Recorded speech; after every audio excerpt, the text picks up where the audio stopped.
will begin to talk. So please join me in welcoming. Well, thank you very much, Helen, and thanks everyone for coming along today.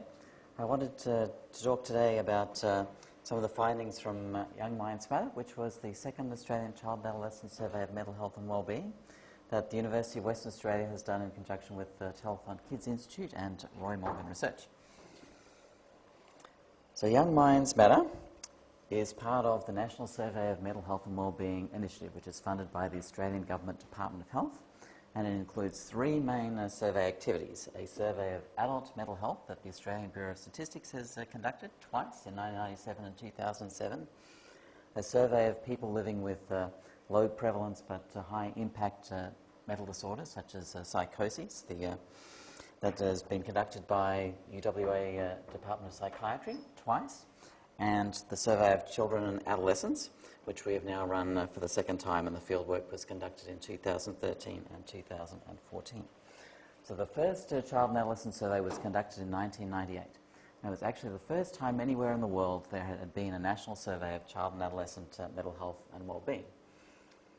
That survey included about 4,500 families with children aged 4 to 17 years from around Australia, and it measured mental health using a diagnostic instrument, the diagnostic interview schedule for children, which goes through all the diagnostic criteria as set out in the Diagnostic Statistical Manual for mental disorders to establish mental health diagnostic status. That survey found that approximately 1 in 7, or 14% of Australian children and adolescents had a mental disorder. The survey assessed 3 specific mental disorders: depression with a prevalence of about 3%, conduct disorder, and the most common mental disorder in Australian children and young people at that time was ADHD.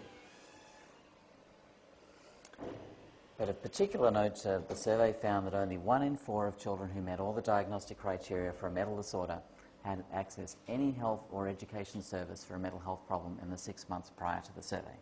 And even children with the most severe problems, only 50% had received any type of help. And in fact, only 3% of children with a mental disorder had received help from a specific mental health clinic. So there are a number of reasons why we wanted to go back and conduct a second survey of mental health and well-being in children and young people. We recognise that mental health problems are one of the most significant contributors to health burden in children and young people. They're one of the most common chronic health conditions that face children and adolescents. In the adult survey of mental health and well-being, the prevalence of mental health problems was highest in the youngest age group, 16 to 24 years. We also know from the adult surveys that most adults with a mental disorder report that they first had symptoms or their disorder first onset during childhood or adolescence. So since the first survey was conducted, there have been a number of changes in the availability of mental health services for children and young people in Australia, things like the Headspace service, the Better Access program, which gave access to psychological services through Medicare, and there have been a lot of changes within the various school systems.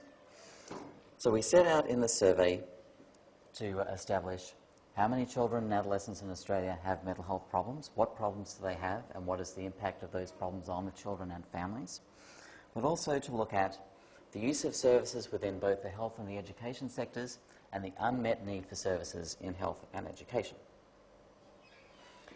So the survey included surveying over 6,000 families from around the country with children aged 4 to 17 years.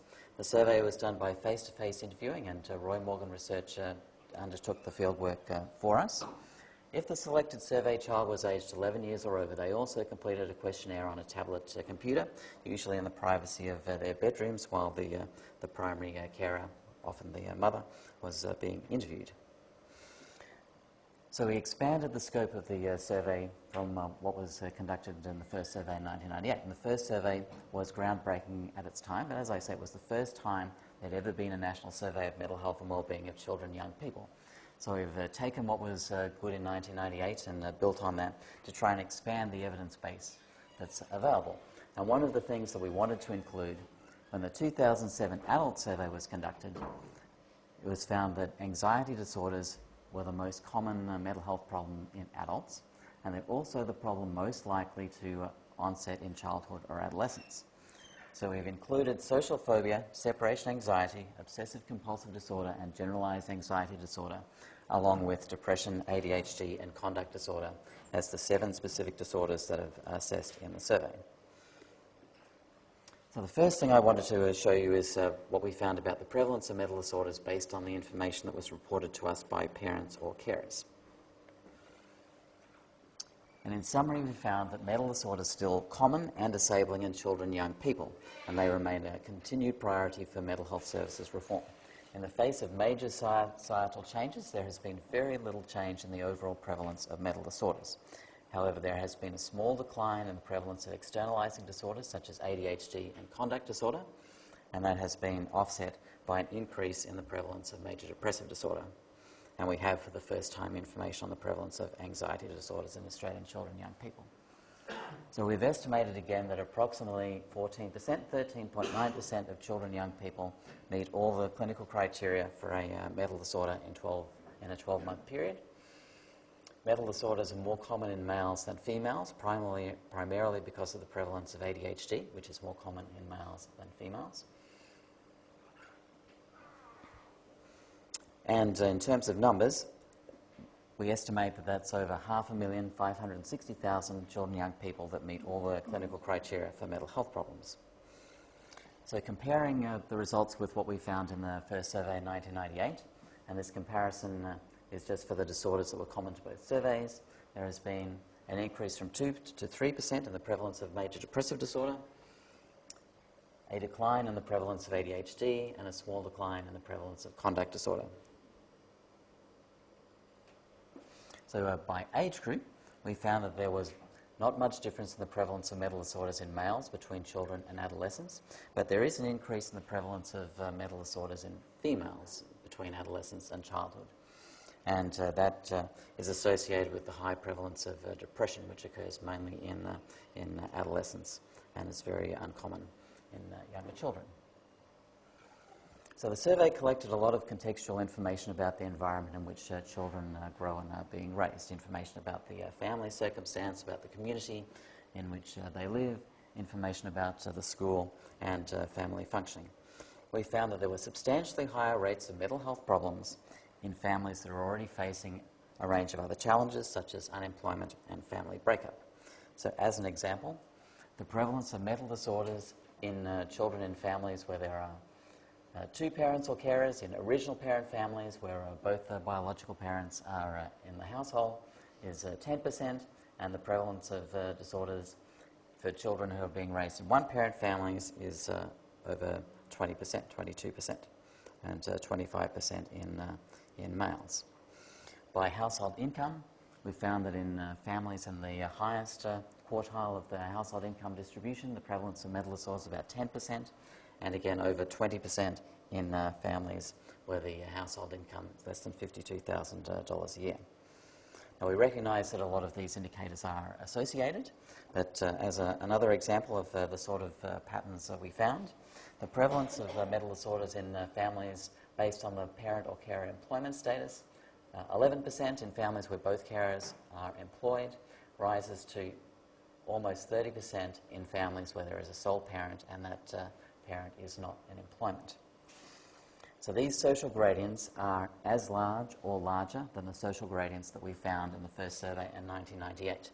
And in the context of social gradients, which is an established research field in health and in general, the sort of gradients we're seeing in the prevalence of mental health problems are quite large and probably at the largest end of the sort of gradients that you see. So whatever we have done in the 15 years since the first survey, or almost 20 years now, to address the health challenges of children and young people has not addressed that specific problem of the very strong social gradients that we see.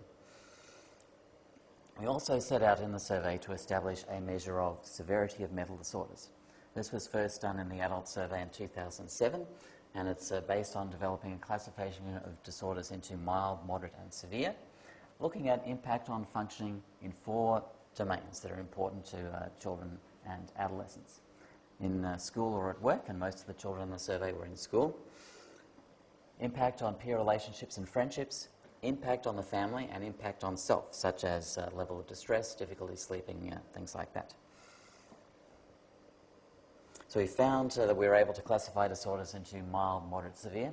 Severe disorders are based on the concept of either a significant level of distress as reflected by a suicide attempt, or severe impact on functioning in multiple functional domains.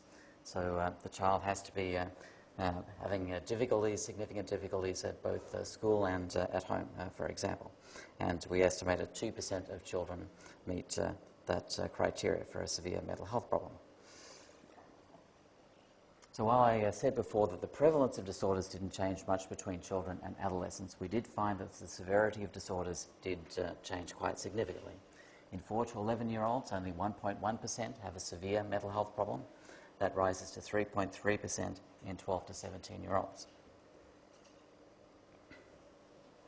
And looking at the severity of disorder by types of disorder, although ADHD is the most common mental health problem in Australian children and adolescents, it's also the problem most likely to be associated with a mild level of functional impact. And major depressive disorder, which overall has a relatively small prevalence, does, however, have the highest proportion of severe cases.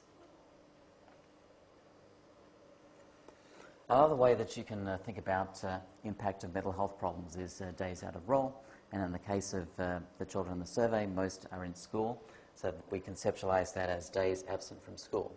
So we asked parents to report the number of days that their child had been absent from school specifically due to the symptoms of the mental disorders that they had described to us in the survey. So this isn't just overall absence from school, it's absence from school that the parents specifically attributed to mental health problems. And as you can see, there are some substantial levels of absence. These are the average figures. There are some children who have these disorders who don't miss any days of school. So obviously there are some children who are missing significant numbers of school. And in adolescents in particular, an average 20 days off school in a year for anxiety disorders, 23 days for major depressive disorder. We know from other work that we've done, this sort of absence from school is likely to have a significant impact on children's learning. It's a significant level of absence from school. So in addition to the information that we got from parents, we also had information that we collected from the self-report on the tablet computer from adolescents themselves. The self-report questionnaire included information in the major depressive disorder module. It included the strengths and difficulties questionnaire, the Kessler measure of non-specific psychological distress, questions about self-harming behaviours and suicidal thoughts and behaviours, and about a range of risk factors that young people can be associated with and circumstances associated with that. Across all of the information that we collected, we found consistent story of high levels of distress, depression, and also self-harming and suicidal behaviours, particularly in the older teenage girls, more so than we had expected going into the survey. And this is, I think, one of the main standout findings of the survey, the level of distress that seems to be quite high at the moment. This chart shows the prevalence of major depressive disorder based on the information that the young people themselves reported.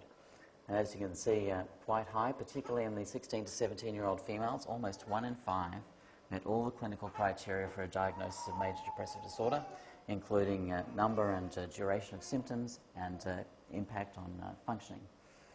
And as I'll show you in a minute, we found within this group significant levels of self-harming and suicidal behaviours. That gives us some pause to think that this level of problems, which is higher than we estimated based on what the parents reported, nevertheless represents a level of distress that needs to be taken with some seriousness. So this Venn diagram shows the overlap between parent report of major depressive disorder and adolescent self-report.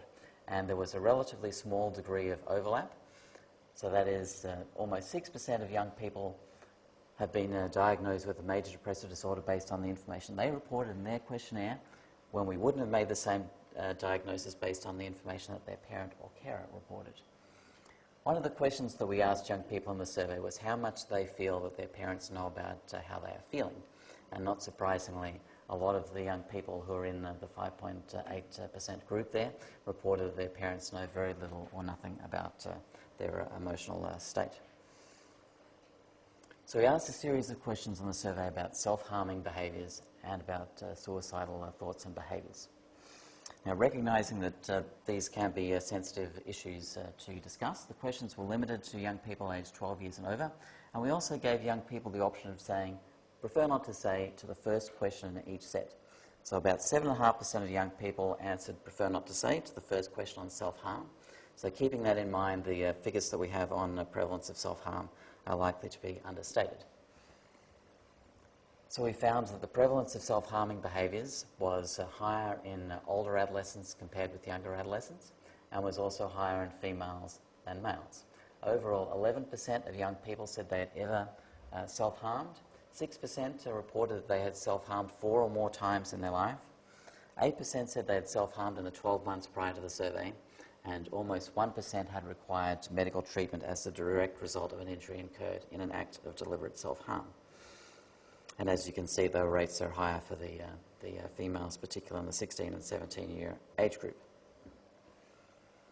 Looking at the overlap of diagnosis of major depressive disorder, 1 in 4 males and over half of the females who met all the criteria for clinical diagnosis of depression based on the information they self-reported also indicated that they had self-harmed in the 12 months prior to the survey. Looking at suicidal thoughts and behaviours, again, almost 5% of males and 6.5% of females chose the option prefer not to say to the first question and were not asked the subsequent questions. So again, the prevalence figures we have may be somewhat understated. We found overall 7.5% of 12 to 17-year-olds had seriously contemplated ending their own life in the 12 months prior to the survey. 5% reported they had a plan on how to do so. 3% said they had attempted suicide at some time in their life. 2.5% reported having attempted suicide in the 12 months prior to the survey. And again, those figures are higher in females than males and higher in older adolescents compared with younger adolescents. To give you some context to what those percentages mean, that would be equivalent to an estimated 128,000 12 to 17-year-olds Australia-wide who have seriously considered attempting suicide in the 12 months period prior to the survey, an estimated 41,000 12 to 17-year-olds who have attempted suicide. Now we know that these figures are very much higher than the number of young people who actually do complete suicide, but we also recognise that there is a significant level of distress that's associated with developing suicidal thoughts and suicidal attempts that represents something that we think is an important marker of distress in our young people at the moment. Again, we found a high degree of overlap between the diagnosis of major depressive disorder, 14% of males, 22% of females with MDD reported having attempted suicide in the 12 months prior to the survey. Now there's some ideas about self-harm or non-suicidal self-injury, as it's called in some places, that have conceptualized it as a very different phenomenon to suicidal thoughts and behaviors. That self-harming might be young people seeking attention rather than deliberately trying to hurt themselves in a way that could endanger their lives. In the survey, we found a very high degree of overlap between self-harming behaviors and suicidal thoughts and behaviors. We found that almost 60% of the young people who had self-harmed 4 or more times also reported that they had seriously contemplated ending their life. 50% said that they had a suicide plan. So a significant overlap between these two behaviours. The survey collects a lot of contextual information. We were able to look at, well, what are the main risk factors, or what are the things that where the rates of self-harming and suicidal behaviours were most common. And as I've already said, the diagnosis of major depressive disorder is significantly associated with self-harming behaviours. Low self-esteem, which of course is also associated with depression. The use of illicit drugs. Low levels of school engagement. Experience of bullying behaviours, being overweight and obese. And reporting that their parents know little or nothing about how they are feeling were the main factors associated with higher rates of self-harming behaviours. Another thing that we looked at with the survey data is to say, if we look at the group of young people who reported that they had seriously contemplated ending their life in the 12 months prior to the survey, what are the factors associated with going that extra step and actually taking a suicide attempt? And we found that that transition from suicide ideation to attempt is more common in males, more common in those that have a diagnosis of depressive disorder, more common in those young people who report very high levels of distress, but also more common in those young people who are living in families with very poor levels of family functioning, and also families where either it's a sole parent family or a two-parent family where the secondary carer exhibits a high risk of alcohol consumption. The survey also collected information about experience of bullying at school, and we have more information about bullying being developed through some analyses that we're working on at the moment, but just some preliminary data that we have. This is looking at the frequency of bullying, so young people who reported that they have been bullied every few weeks or more often in the 12 months prior to the survey. And bullying in the survey was defined as including both face-to-face bullying and cyberbullying. And we found overall that about 10% of young people report having experienced or been a victim of bullying at the rate of every few weeks or more often. Slightly more common in younger adolescents than older adolescents. And we found a significant association between experience of bullying and diagnosis of depression. Because the survey was done at a single point in time, we can't say whether young people were being bullied because of their mental health problems or whether they developed mental health problems as a result of the experiences. But nevertheless, we found a high association between the two. In the survey, we also collected some information about connectedness with school and school engagement. And those two concepts, we've conceptualized connectedness with school as feeling that you belong at school, that there are people at school that you want to see, that you have a relationship with other children or with teachers that's positive, that makes you enjoy the experience of going to school. School engagement is more about your interest in the actual schoolwork and seeing the value in the things that you're learning and enjoying the things that you get the opportunity to learn. So we asked young people how much they enjoyed school, and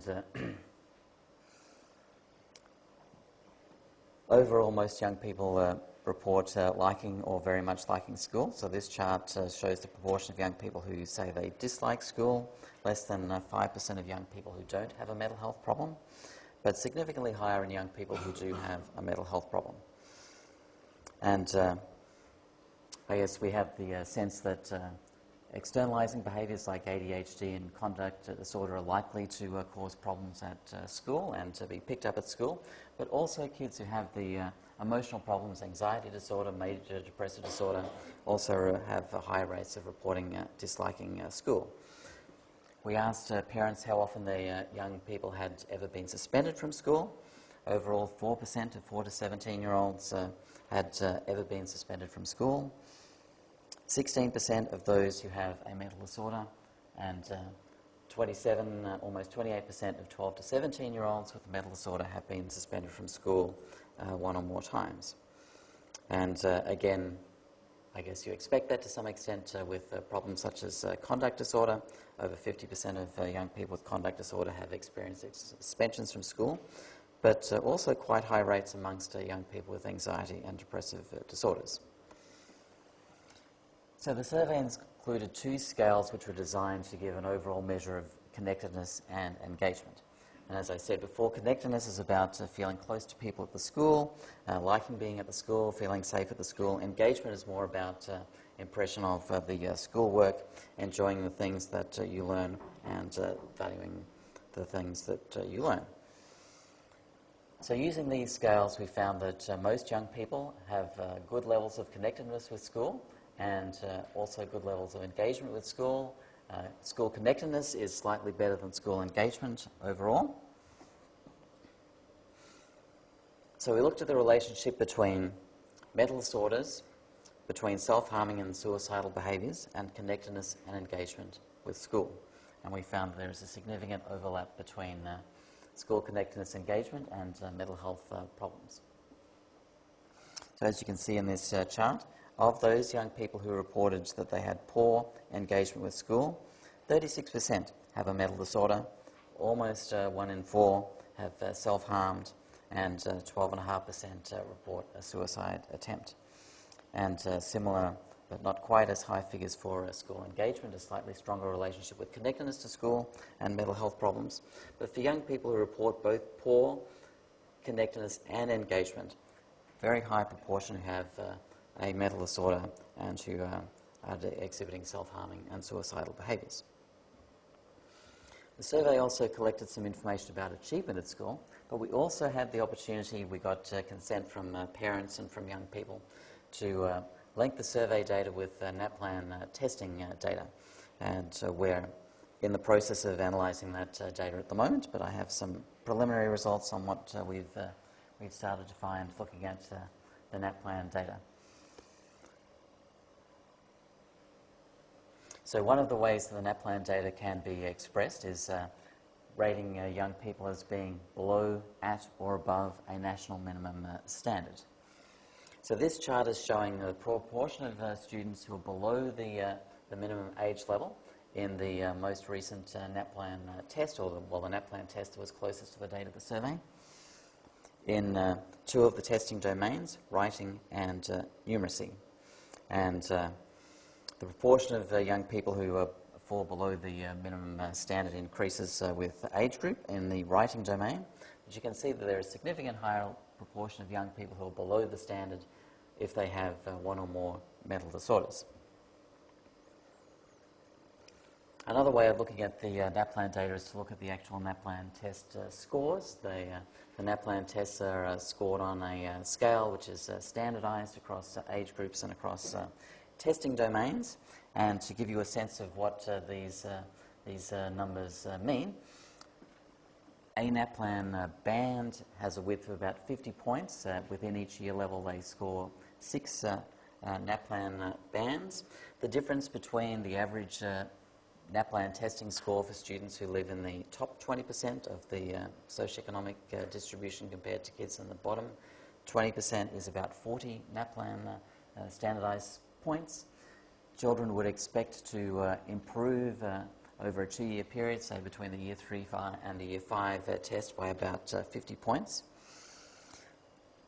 So we found, on average, in the numeracy domain, young people who had a diagnosis of a mental disorder were 40 points or 37 points lower on the testing score than people without a mental disorder. We were able to adjust that for a range of socioeconomic factors, recognizing that, as we saw earlier, there was a strong social gradient in the prevalence of mental disorders. They're more common in families facing a range of disadvantages. Accounting for those other disadvantages, however, we still find a 30-point reduction average test score in the numeracy domain for young people who have a diagnosis of a mental disorder.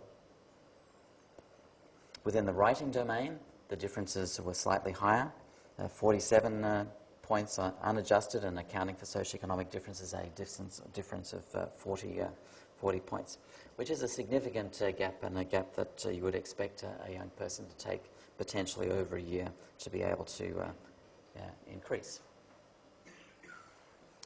Now, one of the main things that we set out to achieve in Young Minds Matter was to collect information about the use of mental health services within education, within the health sector, and about unmet needs. I said in the first survey we found a very low use of services for children with mental health problems and their families. So the survey has looked at a wide range of health services and also a range of school services, including within the school system, individual and group counselling, special class, special school, use of school nurse. We also collected information about the use of telephone counselling and about a range of online services.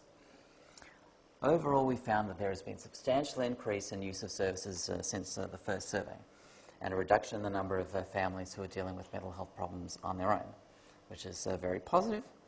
And while specialist mental health services continue to provide vital services for children with severe and challenging problems, mental health problems continue to mostly be dealt with in primary care, that is by general practitioners, and within the education system.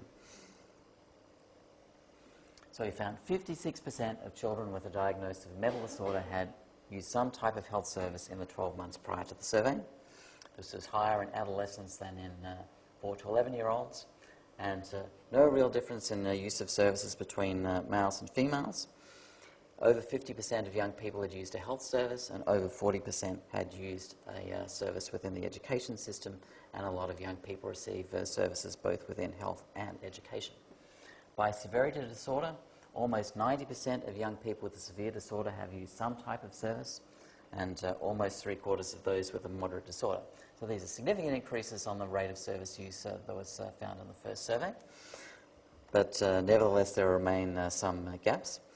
But it's allowed us to look at, the next question, which is, are young people actually receiving a level of help that's sufficient for the severity of a problem that they have, or that meets their needs?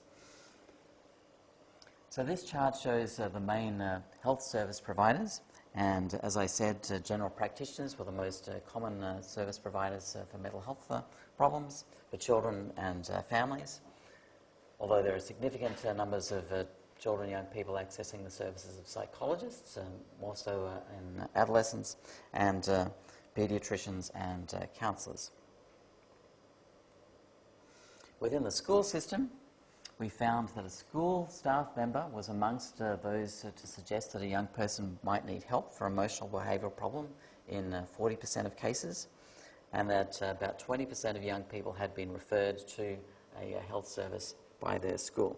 So schools do have a significant role in detecting mental health problems and in referring on to other services. But schools are also providing a significant level of service for young people with mental health problems directly. So 30% of young people with a mental disorder had received individual counselling at school. 10% had received group counselling, and there were also a significant proportion of young people who benefit from special classes or services provided by a school nurse. And within the field of individual counselling, significant numbers of young people are receiving multiple counselling sessions for their problems.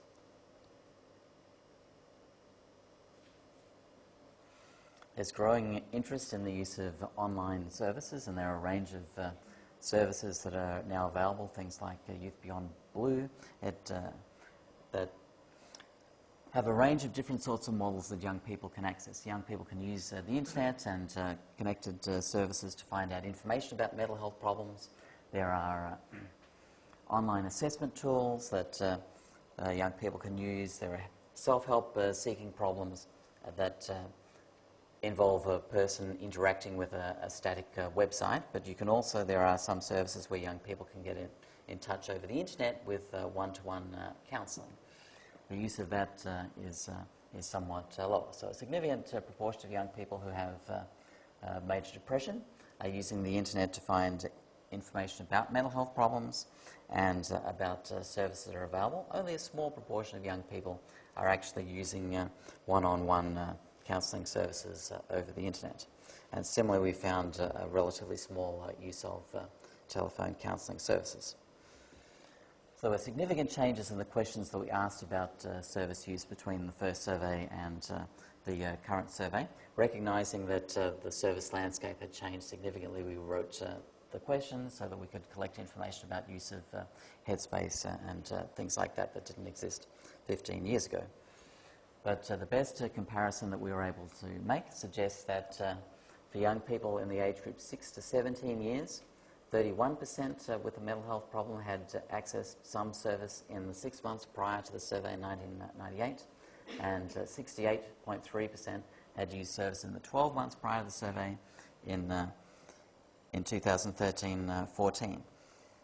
And we think that this does represent a significant increase in the level of service use, and particularly a large change in the use of services within the school sector. So in finishing up, I just wanted to mention some of the survey resources that we have available, and there's a range of additional information about the survey if people are interested. You may have picked up coming in a little booklet that we have. We also have a more detailed publication which the Minister for Health released. It's available on our website, and we have on our website a range of spreadsheets with tables and graphs that people can download and add to their papers if that's of value.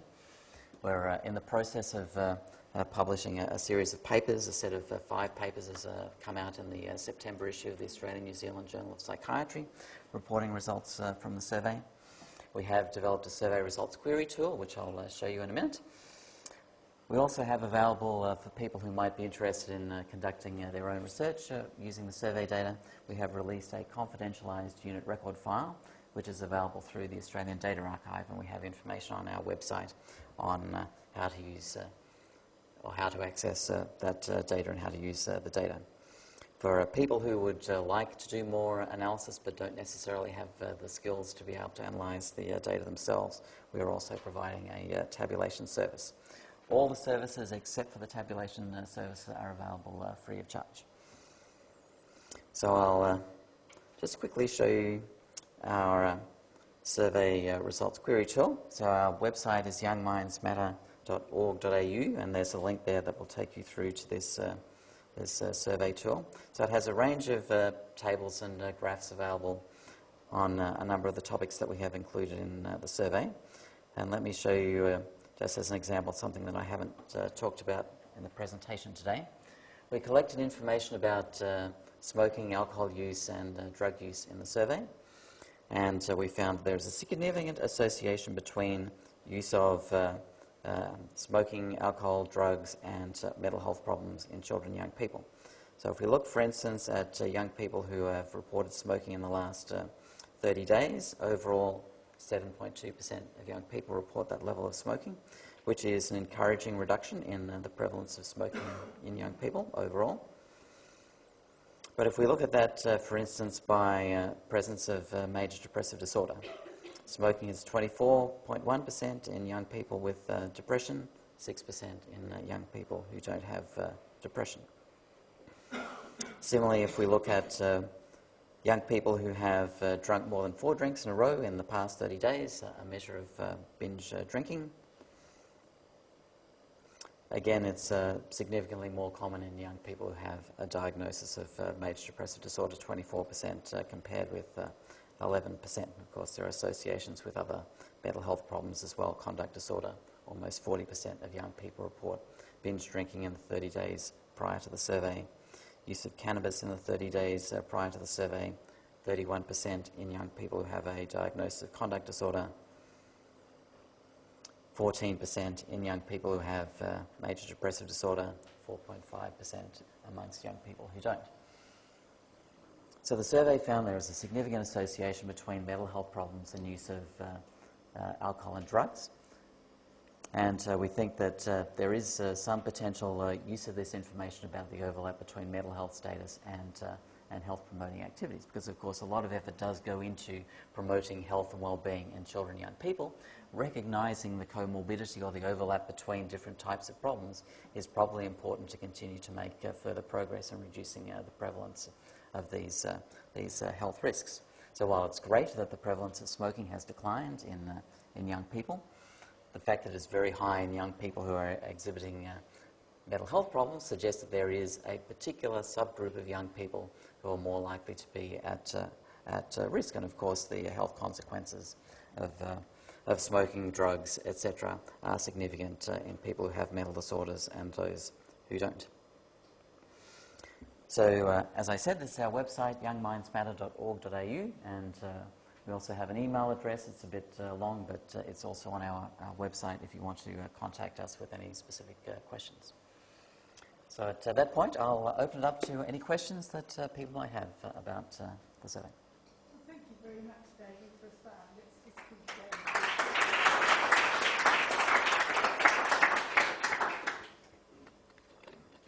So,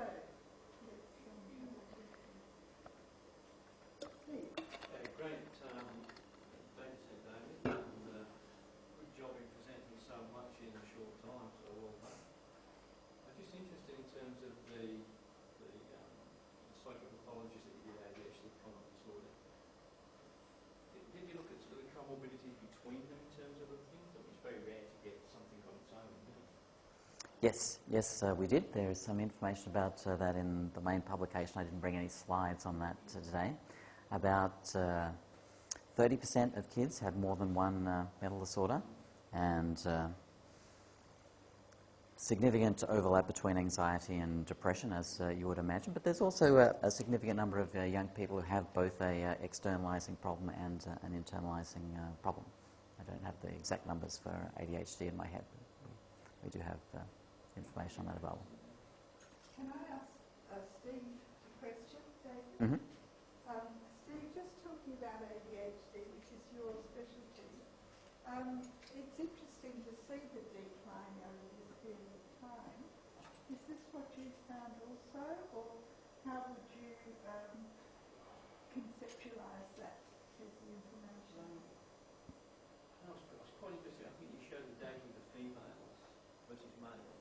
Mm-hmm. Declines. I mean, because predominantly sort of the inattentive with females, they tend to get missed out in school, Mm-hmm. and a lot of the referrals come from schools.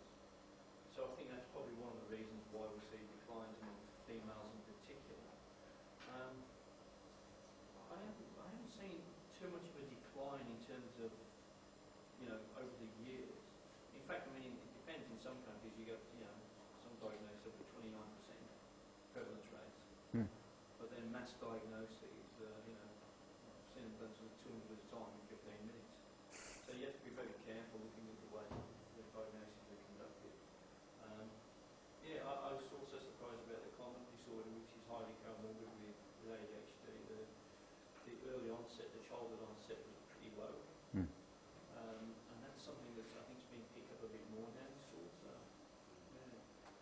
I think it depends where you are, Helen, in terms of the prevalence rates of ADHD. I wonder how many in the audience are from the school sector. Can you just show me the hands? And the others are from the health sector? Is that right? Put your hands up. Mental health? Let me see. Yes. Okay, so others of you are from lots of different backgrounds. There's a lot of troubling data there, David, isn't there? One of the things we do also note is that in this project, as in many other things that David and his team have found, they are making the data available, which is a very big change to the way we normally conduct research, isn't it? Because of ethics requirements. But there's something quite special about these data. They are available to a wide cross-section of the community to interrogate for their own interests of research.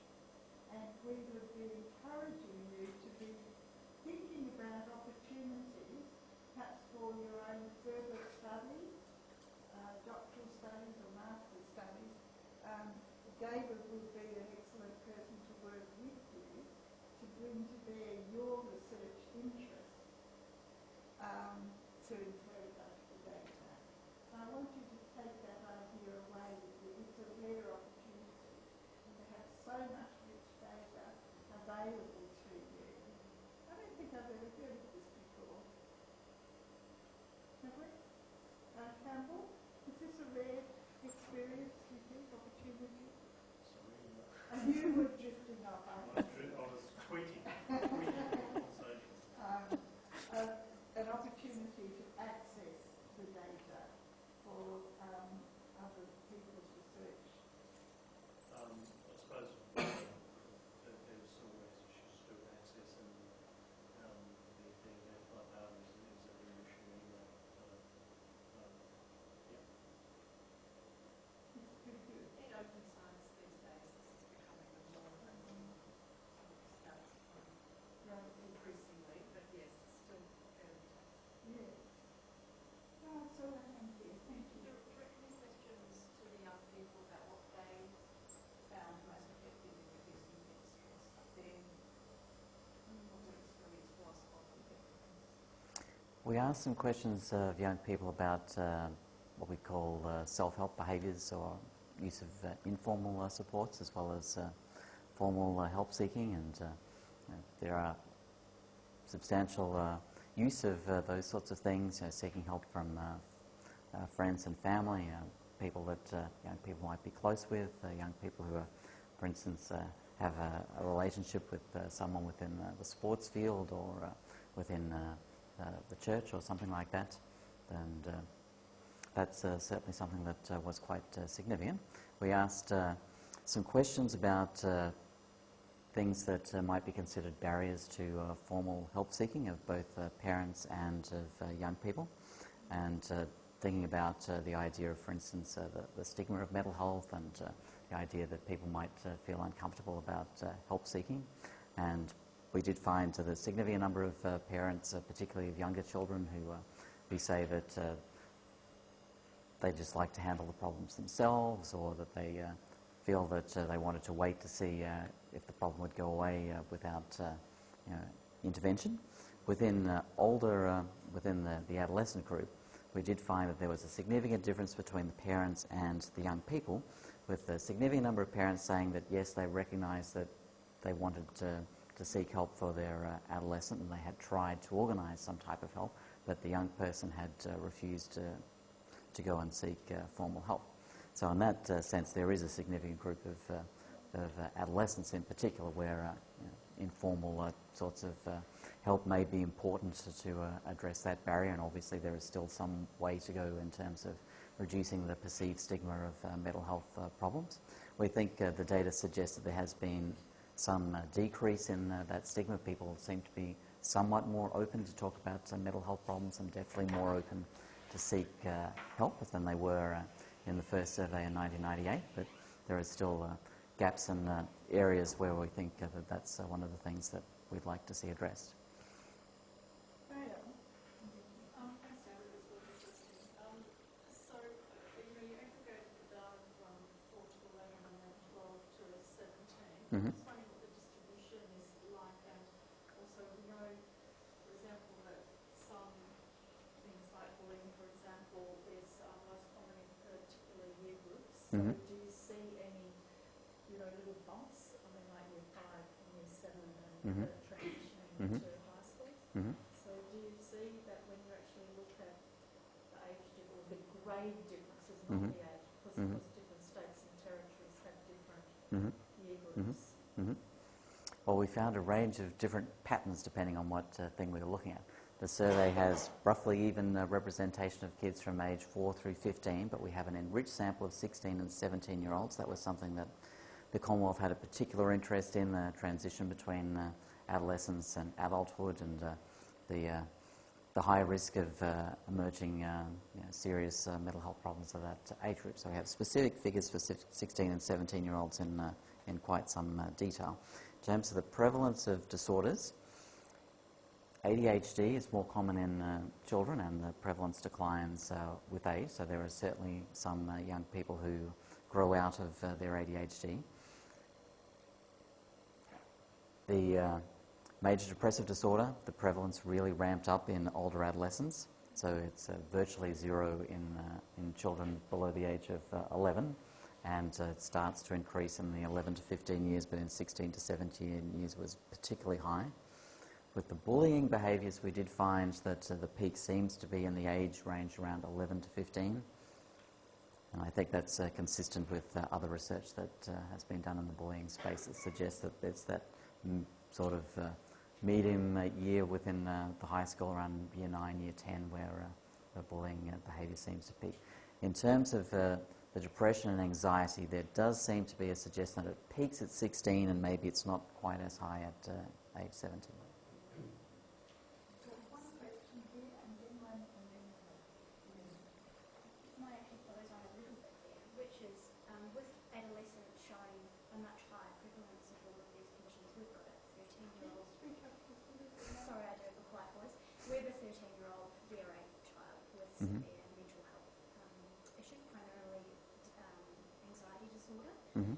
But do you think that it could be the change also between primary school and high school, and the pressures that come with being in the environment in high school? It's very different to primary school. Bells, lockers, racing, constantly the pressure. Mm-hmm.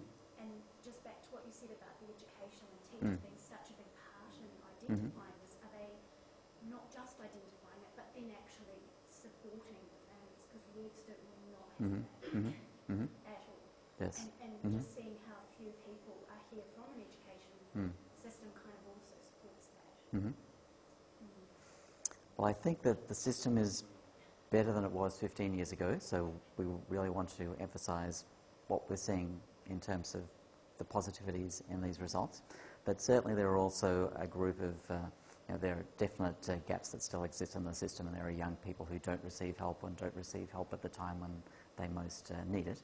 I think you're certainly right to say that there can be additional stress associated with the transition from primary to high school, and I think that the school environment now compared with what it might have been 20 years ago, there's certainly, I think, more expectation for young people to succeed in school and at least finish year 12, if not go on to higher education, which wasn't the case a generation or two ago. That probably does increase the pressure that young people are under. I think that there is a certain sense in which it's easier for schools to detect the externalizing behaviours, the conduct disorder, the oppositional defiance, the ADHD. And that's something that, because it's so disruptive to the class, I guess there's more pressure on the school to identify. And there certainly are cases where young people with anxiety disorders or also major depressive disorder, it might just manifest itself in terms of the young person not participating to the same degree that they might otherwise, but not necessarily come to the attention of classroom teachers. And I think that's definitely the situation has improved from what it was 15, 20 years ago. I think certainly what we want to do with publicising the results from the survey, and the first survey led to significant changes in how mental health services were delivered in both health and education, and a range of new services were put in place, and significant new investment from the government, and we have a lot more GPs who've been trained in mental health now, and a lot of the school sectors are different from state to state and between Catholic and independent compared to the public schools, but there are more specific programs for mental health than there was. And we're hoping that these data can be used to design further improvements to say, well, we have achieved a lot and it's better than it was, but these are the things that we need to do to plug more of the gaps that still exist. Yeah, with the counselling services, how would young people know how to get access to it, and how would they be promoted to young adolescents? Mm-hmm. There's a range of ways that people try to promote these things. If young people are using the internet to try and seek information, there are a range of websites like the Beyond Blue website that can help direct people to counselling services. The Australian government has funded programs in school, Kids Matter and Mind Matters. Not all schools run them, but a lot of schools do. And one of the parts of those programs is general information raising about mental health issues for children and young people, and providing that sort of information on where you would look for help. And I realise that the data is de-identified, but I'm interested in whether there's intent to follow up on this cohort maybe in a couple of years' time to see how and what services they might access, particularly with, you mentioned that GPs are the primary source of help and guidance, and I believe I saw somewhere that GPs are now going to be installed in schools. There's already school sites in a lot of schools. So I'm just interested in how, whether we can see some change, and in order to do that we need to be tracking perhaps this cohort. So I'm curious yes. whether you plan to do that. It would be a great thing to do. We promised the families that participate in the survey that we wouldn't be going back to them, so we're not going to be able to do that.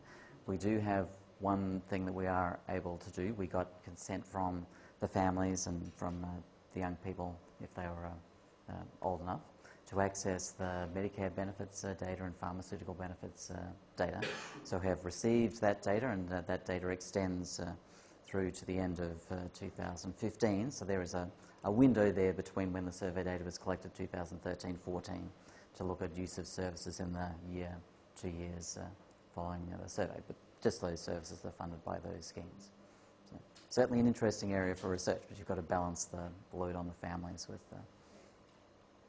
I actually had a question, but it's partly been answered. It was about accessing the data, that people can take the data now and do things with data sets, but what were the actual plans now for implementation of this information within the Education Department, which you've implied that there will be work. Can you elaborate more specifically?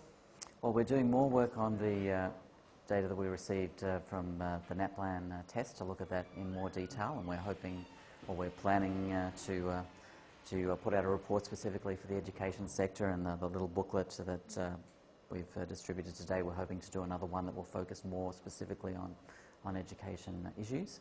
So we're trying to, I guess, just raise awareness of the data that's available and put as much out there as possible. And we're also keen to work with all the parties that are interested. If people want specific information that the survey might be able to provide, then we're certainly going to try and do that. Can I recommend in that you contact the UWA Library and speak to the repository people there available with that, and or maybe also publish in a data journal or something like that to make it open more globally as well, not just locally. Sure. Terrific idea. Thank you. I was going to actually build on that very concept. We have end users in this room, and your next steps are about making this research impactful. So, in terms of policy, engaging the end user community about how it actually develops. It's a really rich data set. I commend you for it. The other aspect of that is how do you know it's worked? What are the plans to turn it into a policy potentially that actually has impact, and how do you know from the end users whether that policy has had change? I hope that the National Mental Health Survey initiative will be an ongoing initiative, and that the government will fund more research in the future, like we have found this time around, increased service use from what was the case 15 years ago. Hopefully when another survey is conducted, we'll see even more improvements. And I think from what I've heard, there is some sense that the next step in the National Mental Health Survey initiative really has to be more around this, looking at young people and adults as well, longitudinally, to see, well, what is the course, what happens over a period of time if young people get services, what are the benefits that are associated with that. And so hopefully the next generation of studies will be longitudinal in their design. We are also noticing that there's likely to be unique identifiers for students across Australia. This is a big breakthrough that we've been trying to get for 30, 40 years, I think. And if that happens, then there's an opportunity to track individuals just through that. It hasn't come in yet. Now, Julie, you had a question. Hi, David. My name is Julie. I'm an ex-secondary teacher. Mm-hmm. I have to say that I found this session very worthwhile, and I'm glad I came along. Thank you very much. So, your findings I found a little bit surprising and worrisome, disturbing, and a little bit depressing. I have to say that the mental health of our young people is so poor. I happened to hear on a news report last night. It's actually National Suicide Prevention Week this week, and that it's been declared an emergency in Australia. Yes. Do you feel it this way as well, David? It is actually a national emergency with the poor health of the mental health of our young people. I think that the high rates of depression, self-harming, suicidal behaviours that we found in the survey, particularly in the older adolescents, definitely higher than we had expected, and definitely higher in comparable surveys. There aren't a lot of comparable surveys. There are only 3 countries that have conducted national surveys of mental health and wellbeing: the US, Great Britain and Australia. And the last survey in the UK was conducted in 2004, as was the US one. Compared to Great Britain in 2004, the level of young people who are reporting distress in Australia in 2013-14 is almost twice as high on comparable questions. And we certainly think there's other evidence to suggest, particularly the self-harming phenomenon has really taken off in the last 4 or 5 years in terms of the prevalence of these behaviours. And we had another Research Week activity yesterday around suicide prevention, and we're involved in a number of initiatives in that space. I know a lot of people are working in that as well. I kind of think that suicide prevention, very, very important issue, but I think it's also important to think of it in that larger context. We saw 40,000 estimated young people had attempted suicide. That's much higher than the number of young people who actually complete suicide. But it's still young people who are significantly distressed across multiple domains, that many of them meeting the diagnostic criteria for major depression as well as having self-harming and suicidal behaviours. So we can't say that even though a significant number of those young people won't necessarily complete a suicide, it's still a high level of distress that I think we need to act on. We need to understand more what is the cause of this distress in 16 and 17-year-olds in particular. Look, we've come down to a very depressing point in this conversation, and it's important that we realise the severity of the problems that our youth today face. But I want us to end on a more upbeat note, and I want to say, aren't we very, very fortunate to be able to have this work being done at our university and by people like David. So please join with me in a happy way and thank you.